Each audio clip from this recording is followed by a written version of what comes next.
everybody. Sorry about that delay. Ironically enough, check's actually at a very large tech corporation's office and their Wi-Fi wasn't working.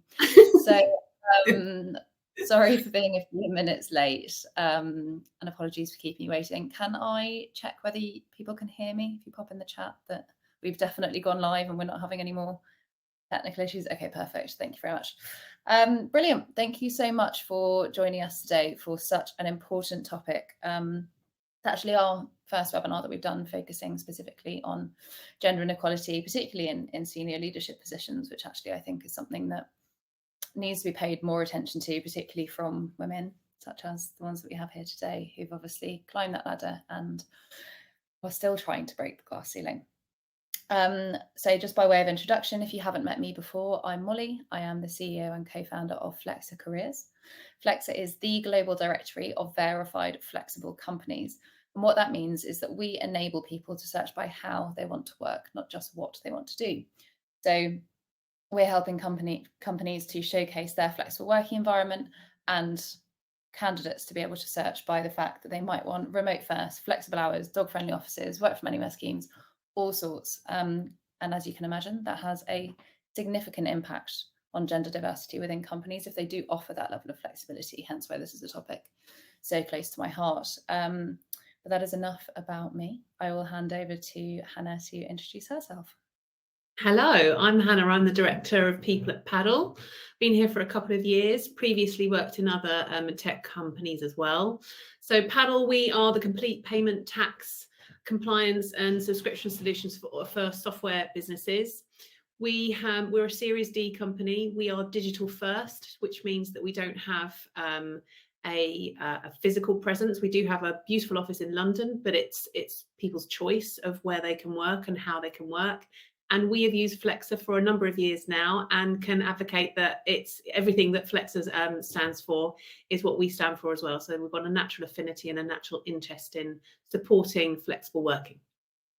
Awesome. Thank you very much, Hannah. Yeah, Paddle are flexified and scored incredibly well on their flexible working kind of approach, which actually any companies, if you're interested, there's a little thing above the chat there. You can benchmark yourself to understand how you score against the market for your flexibility and whether you're doing enough to be able to foster inclusivity and diversity within your company. We'll also be able to tell you how you score against your peers in companies like Paddle, who are doing incredibly well and pioneering in the space. So please do take that quiz there.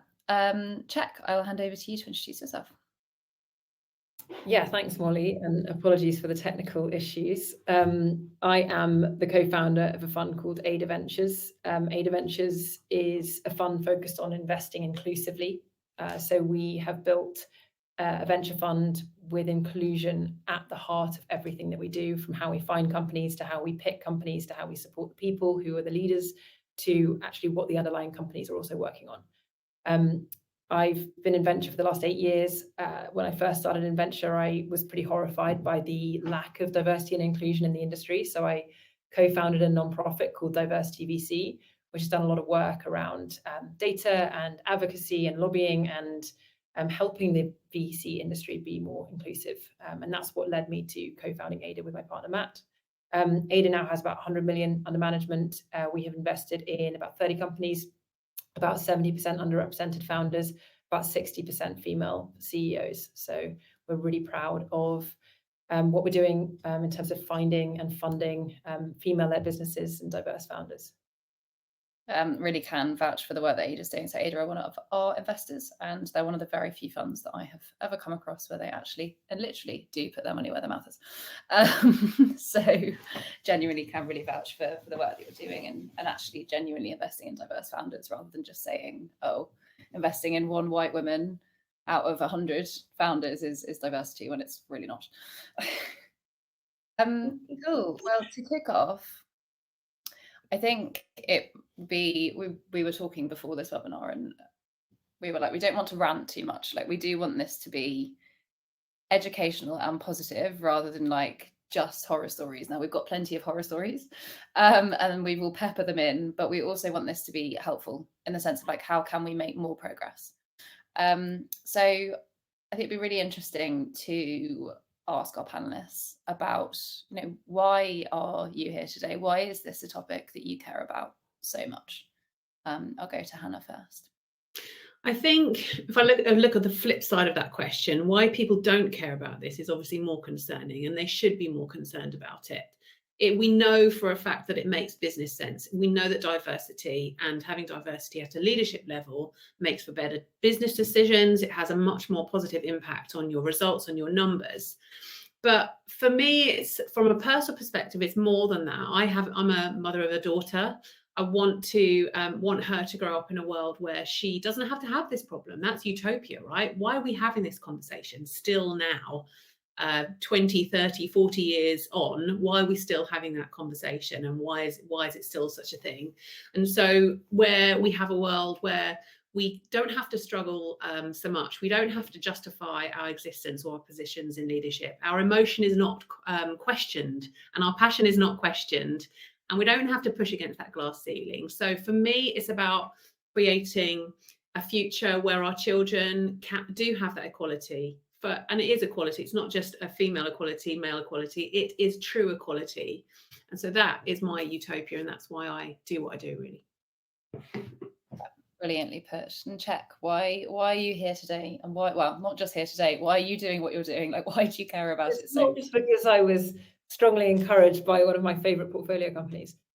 No, it's because I suppose from a sort of young age had a really strong sense of fairness, and I don't know why, but that's just been really core to everything that I've done since then. And I think when I first joined the industry, I was in a team of 35 white men. And the thing about venture is it's such a powerful tool, and it's one that I love. I love the industry. I think it's got so much potential. 7 out of the 10 most valuable companies in the world today were venture funded at the start. The fact that venture is not being allocated fairly and equitably is just wrong in my view, and it's just not fair. And I just think this huge amount of value creation opportunity that's just going missing at the moment because that's not happening is deeply wrong and is a huge waste, actually. I think I recently read a stat that if we could address diversity and inclusion in venture just in the US, it would add 2% of GDP to the US, which would equate to 460 billion of additional value. So, there's fundamentally a kind of fairness principle, but there's also just huge value creation opportunity. So those are the 2 things that really drive me. Yeah, I totally agree with you on the fairness side of things. It's like, we're not living in a time anymore where people have these mad views of like the fact that women can't own property and that we will be owned as property. We can't possibly use our brains well enough to be able to vote. Like those things, thankfully, have now been dispelled, or at least I really hope so. But now we're at a point where like we have the world and society has the ability to view us equally, and yet we're not being treated equally. Like that hasn't trickled down. And me, the reason I care about this so strongly, and actually I wrote about it in my newsletter a couple of weeks ago, is because I actually don't think that I grew up really being taught how to be a feminist or like how to advocate for this and how to support it. And I think because, and check, you'll know this very well, working with me, like because of the traits that I have, they're not particularly like feminine and not like warm, friendly, not always easy to get on with. And those things, I'm very direct. I like to get things done. And that meant that I did very well in male-dominated environments like investment banking, which is where I started off my career. So I kind of saw it as like, well, I managed to get through this. So that's a good thing for me. Like, well done me. I managed to survive in an environment that a lot of other people couldn't. But then as I matured a bit and I think got into my mid and later 20s, and I look back on that and I am genuinely quite embarrassed of the fact that I didn't see the problem in the way that I really should have seen it, as like it's actually a problem. It's not something I've overcome. Like it's a genuine problem that society faces. And I think that journey for me of realizing and understanding just how unequal things still are, and the fact that we have to be like, oh, I survived in a male-dominated environment. Like that's a mad statement in itself. We shouldn't be saying those things. So I've really kind of turned a big U-turn in the sense that now I am a voracious feminist and I know how to advocate for women. And even if I might be fine in certain environments, or I know that I can push back to a man mansplaining at me or believing that they're better, fit for a certain role or certain job. I know that I can do that, but that's not something that everybody can. And so I want a world where we can all thrive, not just the people who are able to push back. Which I do think, that's ultimately where my kind of passion comes from, continuing to work in male-dominated environments like startups. They still are, and raising fundraising as well, which Czech and I can talk about later. But yeah, I guess, I'm hoping to try and make this webinar as educational as possible and answer people's questions as well, and make this an open environment where there's no stupid question at all. So there's a little questions thing in the chat there. If you, during the course of when we're chatting, have any questions that come up, please pop them in there, and then we'll dedicate the kind of final 20-25 minutes to answering questions. But yeah, please do pop them in there, or I'll also nudge kind of towards the end. But to kick off our kind of more discursive, hopefully advice-led bits of the questions, I'll come to you first, Czech. What do you think in the current environment the biggest barriers to gender equality and diversity, particularly in senior positions, are? I mean, there's lots of studies and lots of stats that are quite depressing, and I think we said at the beginning we wanted this to be positive, but we should dwell a bit on the stats. 9% of FTSE CEOs are female. That number's kind of going down. There's very, very few all-female teams actually able to raise funding, so it's 1.9% in 2022. That number's also gone down. The amount of funds under management, 1.4% of global funds under management are managed by women and people of colour. And gender pay gap is massive still. In financial services, it's 30%. In the bonus section, it's sometimes up to 80%. So, we are still, I think it's really important to kind of set the context that this is not, unfortunately, a solved problem yet. And that there is just an enormous disparity at senior levels. Really, if you think about women being 51% of the population, that is just huge underrepresentation. So I think the key drivers are historic bias that is completely embedded within every single touch point, from when we are at school to all the way through university, all the way through each point of sort of progression. This is really systemic, and it's deeply embedded, and it's not something that is easy to change.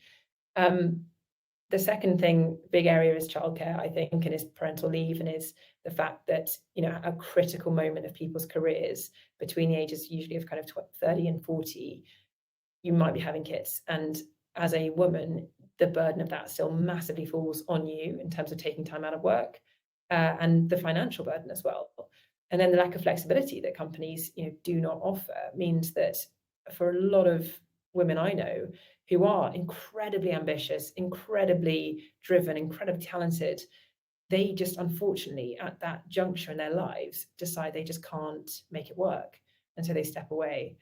And I think that, combined with when you look up and see that there are no senior women in your organization, or there are no CEOs or leaders, or that it makes it very unmotivating to even try and kind of break through. So there are layers and layers of these challenges that I think we need to be honest about and try and unpick one by one.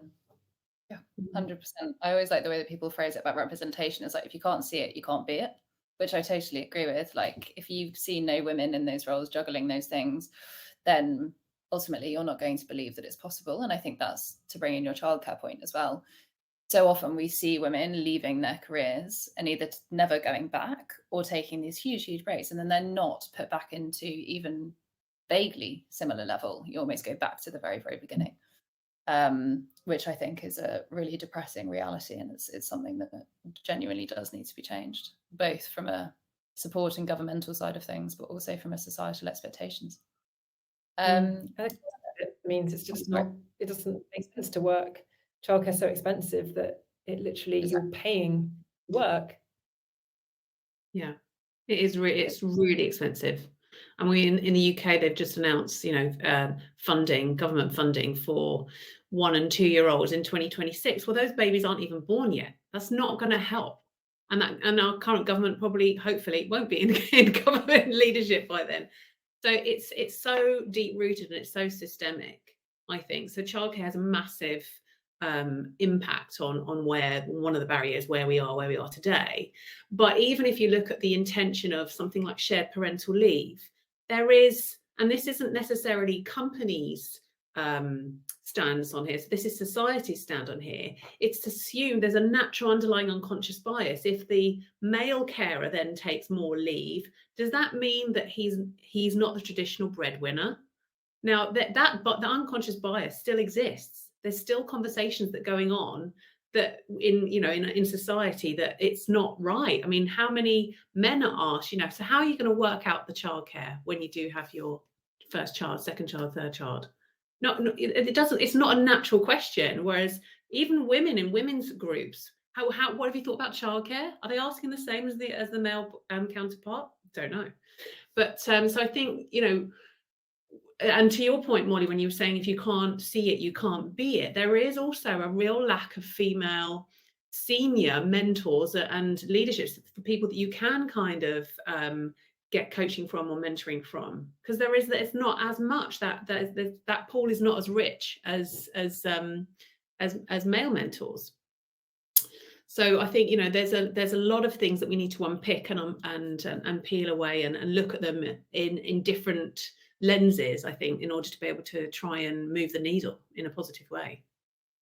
Yeah, totally true. I think, I'm always going to come at these kind of discussions thinking about flexible working, but I think one of the most important things that has to change is the perception of flexible working and how it's seen as a female thing, right? It's seen as what has been very historically. Thankfully, the pandemic is beginning to chip away at that, but we have to keep pushing for that progress. Otherwise, we'll revert to the mean. And it will still be that it's women that take those flexible hours. It's women that want to work from home on the days where they've got where they need to pick up their kids from nursery or school. And we need to make sure that there's the normalization of flexible working so that men also feel like they can avail of it without any stigma as well. And I think what we saw through the pandemic, and we did a very large scale survey at the beginning of 2020 and also at the end of 2021. So obviously the effect of the pandemic had kind of started to really impact flexible working and people's views of it. And pre-pandemic, less than 50% of men said that they were interested in flexible working. And over 80% of men said that they believed them availing of it would negatively impact their progression and their perception within their roles. Interestingly, over 70% of women said that flexible working was a non-negotiable, but the same proportion of people believed it would negatively impact them. Women, obviously, they very often have to avail of that, and they need, obviously, that support within flexible working. Now, fast forward to the end of 2021, and the number of people that said that they were interested in flexible working and that was a non-negotiable was basically the same, apart from 2 percentage points. So men at 71 and women at 73. And so obviously the pandemic has done something brilliant in terms of people believing that it is for them, because it's not just about working part-time to look after your children or flexible hours. It's also about optimizing work-life balance and being able to blend the two. But we need to make sure that flexible working is normalized, like you're not asking permission to be able to take it, that it's not, oh, why have you got flexible hours? It's just like, it's accepted because you've offered flexible hours, so you don't need to justify why you're doing that. And I really do believe that that is a crucial part of us improving gender equality, is being able to work in a way that makes sense for our home lives and our work lives, and not being questioned about why that will happen, as long as you're just as productive. Because then can start to partake in childcare. But that data also shows that women are more prepared that it will affect their careers. So we got to get back to the root of that. Why is that? Why are we bringing our girls up to believe that? Yeah. And why do we have to fight more? So it has to go back even further, if you like. So yeah, it's really interesting data. I mean, we're really proud to have an equal family pay policy. So we offer 4 months paid leave full pay. It doesn't matter if you're which carer you are. And we're really proud that 100% of our male carers have taken up on that 4-month leave. And because we're also really extremely flexible on how they take that 4 months, whether it's actually 4-month block or whether they want to take 2 months and then spread the rest of it out. It really matters to start in and how do you mean to go on? And yeah, I think that's an easy win. That's an easy win, exactly, and normalizing it. Yeah. I'd love to just ask a little bit about that, because I don't know if this is a bit off schedule, but I think it's not necessarily that easy to deliver that for being a small company, and I'd love to know how the challenges maybe you had internally to delivering that, because that is really impressive. Working in a much smaller company than Paddle, and even back then, so 10 years ago, probably 15 years ago, it was the first person was expecting their first child and they didn't really know what to do, and just take a month off, and it kind of set precedent. But then I think if you're going to implement it from when you're a bigger company or you're more established, then you have more things to kind of think about, and you have to work how that's going to work, and how are we going to support, and how are you going to adjust the processes or the structure or the cadence of meetings or whatever to make sure it's still inclusive and these people aren't missing out. For Paddle, it's been in place for pre-me, so many years, and it's always been kind of core to the culture and the value of actually let's invest in our future and your future and your kids' future by offering that. So it's just worked, and we've always kind of had that flexible working approach. So fortunate enough that it's not even a question. But I think it does help the fact that you can break up that chunk of time even more flexibly, so you still feel like you've got a hand in, you're still kept up to date, you can still kind of come and go. And is that for women as well? Can they do it like that too? They can't, no, because it's in the UK, it breaks up the statutory maternity element of it. But it's it's tricky. It's such a difficult thing to balance, and I think there's also, and I think we need more data, we need more case studies to be able to show like how parents taking more leave obviously can enhance productivity in the long run. It can enhance engagement, it can enhance retention. There are so many benefits of it, and we just need to be leaning more on the idea that it can be additive and not necessarily always take away, which is what I feel like business generally are towards. It's like there's a period of time where they're not productive, but actually in the long run, if that person is much more likely to stay for a longer tenure of like 5 years, rehiring somebody costs about 30 grand. So actually you probably got it in that time anyway. Let's put a positive spin on it. I guess another kind of question around hiring and retention, Hannah, which I think you'd be very well placed to answer, is how do you think gender inequality is affecting hiring and retention overall, as well as kind of company culture? I think it depends what you're hiring for and the diversity of the talent pool, because naturally, if you look, not naturally, I shouldn't say that really, but at the moment, the talent pool for tech, if you look at tech, it is male dominated. And there's nothing that we can do about that right now, apart from invest in STEM subjects in schools. And so that's going to take time for that to kind of ripple through. So even though we have like diversity quotas that our talent teams are making sure that our pipeline is as diverse as possible, and we do advertise with Flexa and other job boards to make sure that we are opening up the doors to a diverse set of talent. And then we also kind of are very mindful of how that diversity changes through the pipeline, through the recruitment funnel. But it's tricky and it's difficult, and I think so in some roles it's more it's not gender equal in terms of the talent pool. It's just the talent, it just isn't there. So I think you have to really make sure that your employer branding is much more inclusive and inviting and welcoming. We don't use male-dominated words like rock star or ninja in our job description, so it's completely off-putting. We don't put a long list of you must have X, Y, and Z, 10 bullet points, and so we're not putting off some really great candidates that would otherwise think they weren't good enough. We try to sell the role and how they can add impact and how they can what opportunities we can give them. But this isn't a one and done for us. We do need to do better. We do need to attract more diversity at a leadership level, for example. So from a retention point of view, though, we haven't really seen a different split in between male and female. So we do need to haven't seen that, but what we do need to do, and I think most companies need to do this, is give more opportunity to advance and grow. So investing in things like, if you haven't got enough diversity at your C-suite level, then investing in like female leadership programs, female mentoring programs, investing in like that in a positive way to kind of try and turn the tide that way. Yeah. And also, women and men, different people like to be managed in different ways. Like, we also need to be sensitive to the fact that not everybody is going to handle their own. This isn't just the gender thing. I think very often companies are like, this is our management and performance framework, this is how we're going to treat everybody. Actually, we need to be a bit more tailored about it and understand the nuances between different people, regardless of whether that's gender or not. I've definitely been in roles before where I've been managed in ways that made me feel like really, really uncomfortable, and like definitely not got the most out of me. And so many women that I've worked with have felt exactly the same. I think Karen?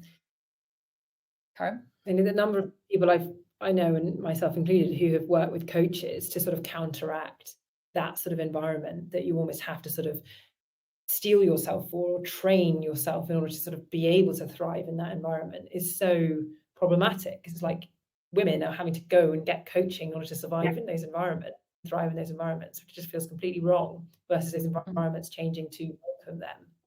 And that's really ironic, because we also know that a coaching style of leadership has more of a positive impact on your results and your numbers than this kind of autocratic style of management. So actually women are naturally natural born coaches, and we can lean into our emotions in a more positive way. So actually, if we were to invoke a bit of more of a coaching style of management and leadership in a business, then that would be all embracing. Yeah. And adaptation just all round, it's not just going to benefit women, it's going to benefit the entire workforce ultimately, if we can be more adaptable and less autocratic, as you said. I was going to go on to another quite interesting question of like being a bit more advice based, is like, if you had to pick maybe, because otherwise we could be talking about it all day, like maybe 2 or 3 things that companies should be doing in order to influence change. I know we've already kind of started talking about it, but what would your top 2 or 3 kind of initiatives or steps be to actually make the biggest impact first off? And I will pick my kind of number one, which is companies need to be more transparent about their working environments. Like, so often, like, I have an autoimmune disease, I can't work at every single company. People that have children can't just go and work at any old company. We need enough information to be able to make an educated decision about whether that company is the right place to work. And so often you hear of companies like, oh, I don't know if I want to disclose that information so early on. It's like, well, they're going to find out eventually. So you might as well tell them up front so that they know that that's a great place for them to work. Like, so often it's the pushback is like, oh, but people might come in and they might take the piss. They might just be looking for flexibility and not actually looking about working that hard. You will find that out in interview. Like, there's no danger to just disclosing the fact that you offer a couple of days a week from home, flexible hours, and you've got a dog-friendly office. That's not going to suddenly mean that you get low-quality candidates. It's going to actually do the opposite. It's going to mean that you find people who are a great fit in terms of the way that they want to work. They'll be used to it and productive in the way that they've worked before, if that's what they're looking for now. And you will significantly decrease your cost to hire and increase your speed to hire when you're actually leading with the information that people care about, because they don't have to go through 7 hours of interviews to actually understand it. So I think that's such an easy one, just to be like, just be honest and transparent about it. It makes sense for both parties. I'll come to you for what was your kind of 2 or 3 key things be for each company? Yeah, well, I mean, obviously get flexified, on your one. That would be a very, very easy thing to do. I think I've learned a lot about hiring, because our business is now 6 people, and I've probably made lots of mistakes in terms of the hiring process. But one of the things that I think has been really effective is writing a scorecard for what the qualities are of what we want from that role. It first of all forces you to actually think about, what is the role that we're hiring? Is it the role we think it is? Do we agree on what those qualities are that we want? And just get away from CVs and from those sort of gut feel decisions. What we did was we had a scorecard. We then used it to score based on competency-based questions. We actually used a blind process for screening those questions. And it was, I think, a really powerful way to mitigate and reduce bias within the interview process. So that's definitely a really easy thing. It costs nothing. You just have to write the scorecard, on Excel. Like, what are the things we need them to have? Of course, qualities, what do they need to arrive knowing? What do they need to have as a kind of real spikes and real expertise? And that will just help you to hire. And I think, we've talked a lot about childcare. I have to plug another portfolio company here, which is Bubble, which we have been an investor in for several years now. They can help you as a business if you want to give some childcare support, financial support for people for emergency backup childcare, because so often I see that the mum or the woman is the one that gets phoned up by the nursery to say, sorry, your kid is sick, you need to pick them up, or your kid is sick at school. And it's just so disruptive for that woman. And so I think if you can help your senior women and really take that off their plate through providing some kind of service, it would be a really powerful thing to do.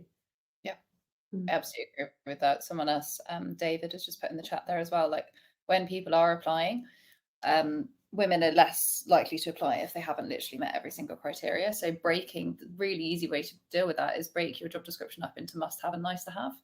And then you'll actually encourage people. It's less like you have to meet all of these different entry requirements. Like these you do need, but there are some other ones where they're nice to have as well, which obviously then feeds into more inclusive application and interview processes as well, and doing more of that blind screening. So some of them are just really easy, quick wins to be able to foster a more diverse pipeline. Hannah, what would your kind of quick wins be? Or not quick wins, but like where should everyone focus? I think where you can start with making sure that your policies and processes are inclusive. It's inclusive language, and they are inclusive. They're not kind of excluding or any particular underrepresented group. So it's wider than just diversity across the board. And I think making a positive investment in mentoring and leadership mentoring. I think for me, that's leaders are often the linchpin between how successful a company is going to be, right? Between how people are managed and how they're leading. So if you're investing in that layer and making sure that they're leading in the right way, the coaching style of leadership, or being advocates for one another, I think is really, really powerful. And actually, the last thing, I have a few more lists, but one thing that I did want to mention is that I feel made a real positive difference to Paddle in the last 6 months or so, is that we have a women's plus collective ERG, employee representative group, which so it's not driven by the people team. We have a group of advocates in the business that are advocates, not activists, and there's some allyship as well, and they're driving some right activities, some right discussion, and just using that almost like nudge behavior to just make sure that the discussion is still alive. And I think those kind of powerful bubbles of groups and chats, that it does kind of nudge in the right direction, and it makes sure that it's not just a conversation that's just had in one portion of the business or one level of the business. It's useful to keep it alive. Definitely. Before we start answering questions, just another kind of reminder to people to pop them into the little question tab. I know some have been asked in the chat. I will try and get through those ones, but if they could go into the questions bit, then I'll definitely be able to see them. It's just to the right where it says chat and questions next to it. To finish our kind of discussion before we move on to answering questions, this is a very big question, but where do you think, or what are the main areas that we think gender equality stems from, and how can each individual, like not necessarily companies, but how can each individual help to overcome that? Yeah, I was thinking about this question, and I was reading a few books. I was reading Caitlin Moran actually, and she was talking about that the test where you leave things at the bottom of your stairs and who's going to take it up and down. Yes. And she says it's systemic, it comes right from there. And I think I have a son and a daughter, and I was thinking about, do I raise them differently? And I probably do. I raise my daughter to be fierce, to challenge, to always strive, to do well, and she does do amazingly well. Because I know the challenges that we've had to face, that I've had to face growing up in a male-dominated industry. Do I do that differently for my son? I probably do. And Yeah. so if I reflect back and how that affects me and my mothering, my parenting, I probably do it differently. And that I don't really have an answer for that, or how I can change that. But it may be more conscious. But even to the bit where you look at when you're going down in a supermarket and you're going down a magazine aisle, it's magazines for men are labeled men's interests, whereas female magazines are labeled female lifestyle. So there's almost like an expectation, this is how you should be living your life. Where men, you just got to be interested in these subjects. Yeah. So I think it's such a big question. Where does it stem from? What can we do? I think just being more conscious about it, and trying to challenge it in a passionate way, and keeping the conversation alive. Totally agree with that. It's so difficult to know where it stems from. It's kind of endemic. There's no one place. Check, what would you say each individual? Yeah, I think really, as Hannah says, the awareness of it, but particularly the awareness of the sort of intersectionality of lack of female empowerment. So, women of colour, women who come from sort of more deprived socioeconomic backgrounds, are so much more disadvantaged by women's inequality. And I think that is really important to kind of have that top of mind, because one of the risks is that sort of basically wealthy white women are doing well out of this whole kind of gender equality, and actually people who really most need elevating are the ones that are suffering. So I think as an individual, it's amazing how powerful you can be as an individual. Sometimes it can feel, it may not feel like that, but I think one thing that I did quite a few years ago is put together a sort of 1, 3 and 5 year plan, and thinking about what are my goals, and if this is one of your goals that you are trying to influence, I think you can have an enormous impact. And think about kind of how you can champion women, particularly from intersectional identities, and how you can really not mentor them, but actually give them a huge platform. Like, if you can't do something, how can you ask whether this woman or these multiple women can do it in your place? How can you give them job opportunities? How can you fund them? How can you just get them into spaces that they wouldn't otherwise be in? And I think if you have that lens throughout everything as you move through the world, you will put opportunities in the way of these other women, and that can people can do phenomenal things as individuals. So that's my sort of challenge to everyone on this call who's thinking about what they can do. Brilliant advice. I also think for each individual, and this probably comes from personal experience, but also how I've seen people react around me, I think very often women are expected to explain inequality in ways that other people can understand. It's almost like, tell me a story that's going to shock me and make me understand how unequal the world is. And I think people love drama, people love stories, they love personal experiences, but the majority of the inequality that women are confronted with day to day is small. It's a microaggression. It's not something that's going to really, really shock you. It's not something that you might necessarily relate to. But when you doubt that, when people, if the first thought is doubt, and it's like, oh, I'm sure there's another reason for that, I'm sure it wasn't intended like that, just remember that women come up against dozens of those things every single day, and that all of the data is here to suggest the fact that gender inequality is very real and very, very, very pervasive. And we really haven't made that much progress on it over the last 10 years when we really should have done. And so when you find yourself either in your head or outwardly doubting somebody else's experience, don't. just look at the data in front of you and think, actually, it's pretty likely that this did happen, and advocate for them. Because ultimately, at the end of the day, it can get really, really wearing to constantly be fighting your own battle.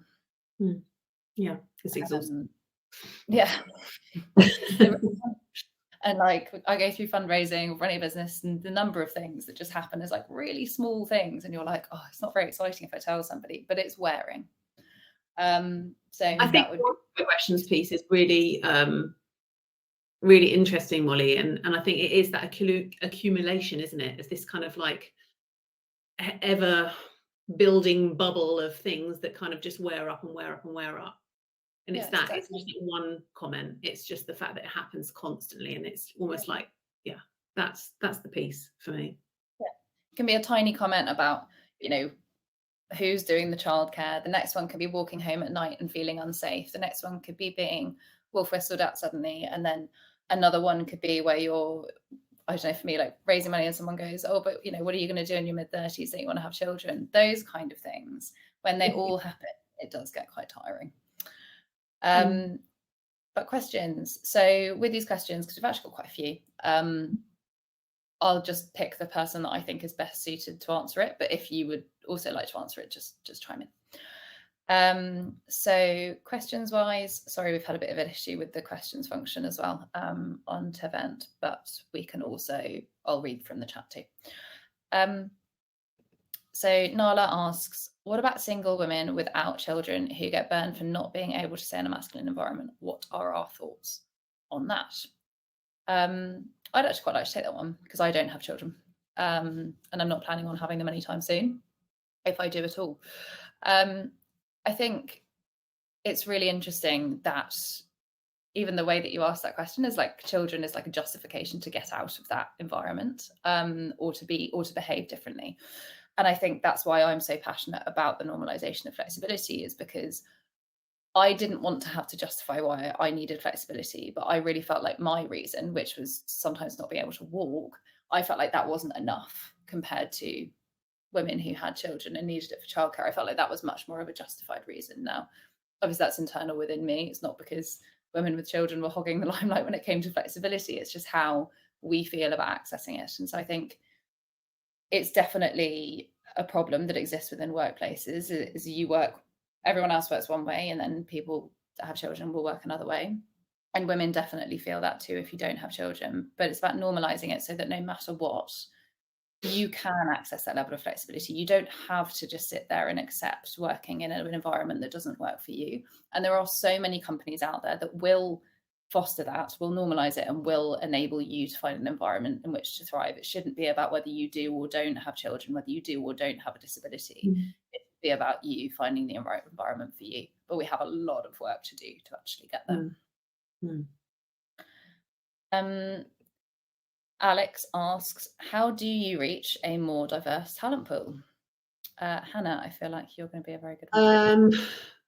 With hard work, actually. I think you need to start with your employer brand, simply by looking at your website, your careers page. Look at what you're representing. If the photos that are shown on your careers page are not showing a diverse group of people, then you're not going to attract a diverse group of people. If it's only showing young people, for example, and a pool table, I'm making this up obviously, but it's got to be all encompassing, it's got to be all embracing, and just look at the language. So I think that's a really good easy win to start. And also then making sure that your job descriptions, we've talked a little bit already about making sure that they're not too off-putting, they're not too challenging. Don't make it so difficult to meet the minimum criteria, make it more attractive.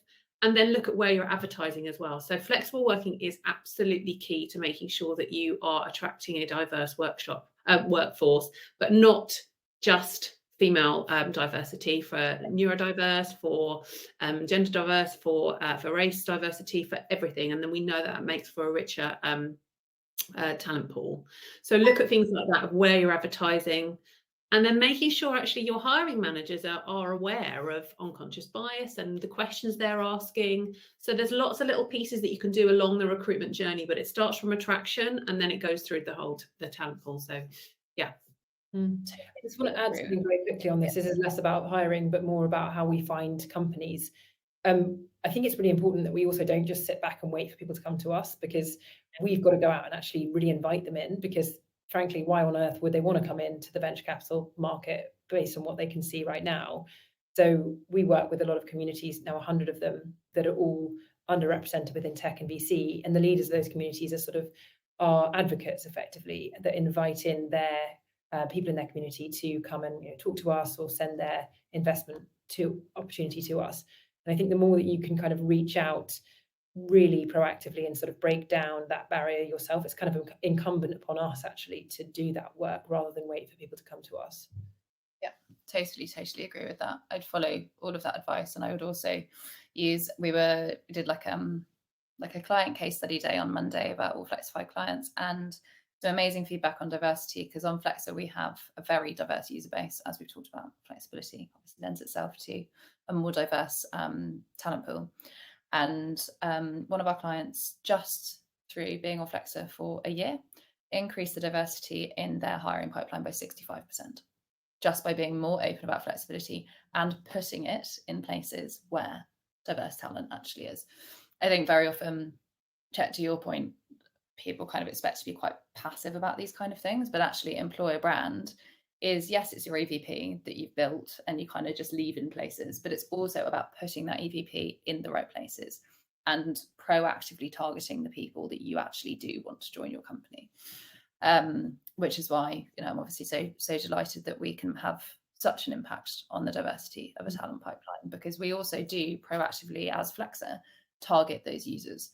We want to make the world of work more accessible, because at the moment, for a lot of people, it isn't particularly. A question for you, Czech. Mila asks, I think that when we talk about leadership, we're still trying to focus on a woman behaving like a man or overcoming femininity to be a leader in the same way that traditional white managers are. Do you think that there is a way to overcome this, to show that leadership doesn't just come in one form of personality? Yeah, definitely. I think we've got to be really thoughtful about who we're sort of putting on pedestals as role models, generally across the media, across society, across how we're talking in our own companies.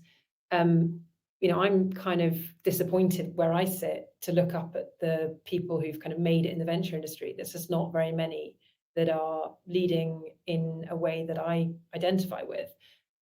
What we did in our own organization was we did the eDisc sort of, I don't know if anyone's come across this, it's a little bit like a Myers-Briggs, but everyone goes through this analysis of their behaviors and their natural behaviors, and we're all kind of mapped. And I think that's really helpful, because the whole organization is just different, and for people to know people's different strengths and weaknesses is really nice, but also people's natural energies. And I think it shows everyone that actually, regardless of whether you're a leader or whether you're the most junior person in the company, you might have a different natural energy type, but actually any of those natural energy types can all be leaders.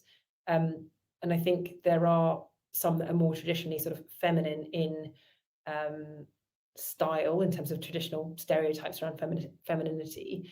And I think we should all seek out leaders who maybe display that style of leadership. And Jacinda Ardern, for example, could you talk about that? We had that as an example of, a leader who we talked about in our Monday morning meeting around, she leads in a feminine way, and that's really cool. And that's what we want to replicate when we think about female CEOs, because unfortunately, every other influence we have when we're picking founders is so coloured by the Mark Zuckerbergs, the Elon Musks, all of the incredibly masculine, aggressive leadership styles. Yeah.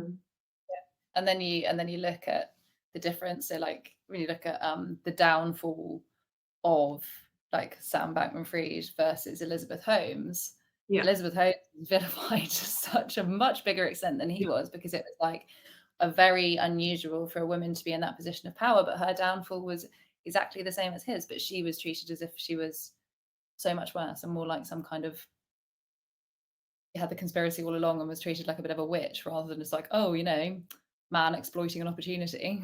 It was treated so differently. Awareness of how people judge other people, and actually that feeds quite well into this other question, which was Nala asking about our perspectives on women in leadership holding other women back and hindering their growth, despite the fact that they might also be doing well, which is a pervasive problem. And I think it's something that really comes from the root cause of inequality, is that like often women in those leadership positions who have kind of climbed up, it feels like there's not enough room at the top for everybody because there isn't that level of representation. It's kind of like, I've had to compete so hard to get here. Whereas actually it would make a lot more sense for women to be supporting and uplifting other women so that we change that idea. Like a leadership team can be majority female, like that might be unusual, but it can and should happen just as much as a majority male leadership team happens. So I think it's all coming from a place of insecurity, and I think companies have a responsibility to foster cultures and environments where that kind of behaviour does not happen and it is penalised. And I think it's quite a new topic when we talk about cultures and calling people out on inappropriate behaviours, but it's really important because otherwise you get that toxicity that starts to seep through, and you have employees that fundamentally can ruin a culture very, very quickly. I think that shift from scarcity mindset to abundance mindset is really helpful, because I think we are all kind of in the scarcity mindset, like we're the only woman in our industry or we're the only one in our team, and it can feel like you're sort of fighting over the scraps effectively. Whereas if you shift to abundance mindset and think, oh my goodness, how much more value could we create if we actually had more women at the table, then that is just so much more of a sort of lovely way to live your life, frankly, but also inclusive way to just bring people up with you. I actually agree with that. I've got time for a couple more questions, I think. Yeah. So someone asked me, do I think that flexibility was an easier right to fight for when the labour market was tight and employees had the power? How do we continue to demand flexibility, and how do we encourage employers to offer it when the power dynamic starts to shift? Do I fear that rising unemployment will stifle progress? In short, yes, I do. But I think that that is going to be exploited by the wrong kind of employers that you don't want to work for anyway, because there is a business case for flexibility. It increases revenue, it increases profit, it increases retention, it increases engagement, it increases productivity. It makes business sense. So if companies want to exploit a less candidate-driven market by rescinding flexibility and bringing everybody back to an office, just avoid them like the plague. And obviously that sounds easier said than done, but the best employees are still demanding flexibility, and you still can. And there are still thousands of organizations out there that genuinely do offer it. So the only way that we will get companies to face the repercussions of going, oh, now I can exploit people to come back into the office, is by avoiding them. Like, they need to experience a shortage of talent that no longer works for them because of that. And obviously for some employees, like if you desperately need a job, like you do have limited options. I'm fully aware of that. And I, everyone that works at Flexer is in a privileged position in the sense that we are super flexible, and that's not going anywhere. But just keep looking for the companies that will offer it, because they are out there. They are still hiring, some of them. But add to that flexible working isn't part-time working. It's your own version of flexible working. So often when you're challenged that flexible working doesn't work, it could be that company is looking at it through a very narrow lens. Yeah. So, yeah, they either think it's part-time working, or it's, they've got a set idea of what flexibility actually is, but it's a spectrum. It's about offering and affording a level of choice and freedom in the way that you work that is also in line with sustainable business practices. One does not come at the sacrifice of another. They're complementary to each other. And companies that thrive in those environments, they understand that, and it's the ones that offer it badly that don't. We have run out of time, actually, as someone has got a 4 p.m. call. But thank you so much for this discussion. It was really, really good. And I love hearing about other people that are really passionate about this space and are properly changing things. And both you, Hannah, and you, Chet, really are making a difference within the industry. So thank you. And thank you for spending your time chatting to me today all about it as well. And thank you to all of our guests for listening. I know that we didn't answer every question, so feel free to connect with me on LinkedIn and drop me a message, and I'll do my best to come back to you with any answers. And I know that somebody also asked about what the gender makeup of the people that attended the panel out of interest was. We'll send a follow-up email and let you know. Awesome. Thank you so much, everybody, and have a lovely rest of the day. Thank you, everyone. Thanks for having me. Yeah. Bye.